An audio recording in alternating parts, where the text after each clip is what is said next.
Une exposition sur la vie de Félicien Rops à Anseremme, c'est une première.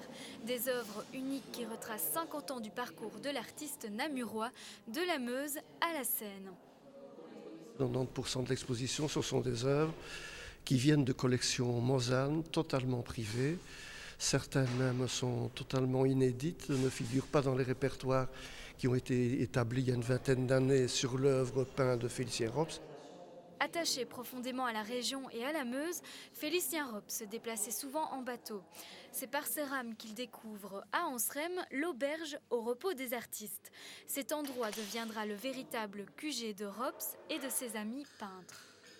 On ne parle pas d'école d'Anseremme en peinture, on parle de colonie. Ce côté justement qui est une sorte de colonie de vacances, mais qui était assez révolutionnaire pour l'art de l'époque. Parce que c'était les premiers peintres qui finalement travaillaient directement dehors, en plein air. Connu pour son esprit critique et sulfureux, l'artiste ici abandonne ses classiques. Pas le moindre nu dans ses peintures, mais plutôt des paysages. Véritable lieu de débauche, le repos des artistes sera rebaptisé l'île d'amour et verra défiler une cinquantaine d'artistes. Pour vider une ardoise, quand il y avait eu un banquet ou quelque chose, les artistes peignaient les portes de l'aubergiste d'Auguste Boussingault.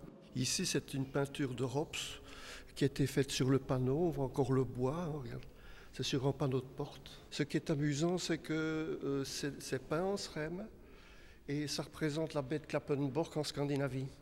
Donc finalement, probablement que Rops avait toujours sur lui des carnets de croquis ou qui travaillaient de mémoire. Un an était nécessaire pour concevoir l'exposition. Ce sont plus de 50 pièces qui sont installées sur 2 étages. De la peinture, des dessins et des gravures retracent la vie artistique de Félicien Rops.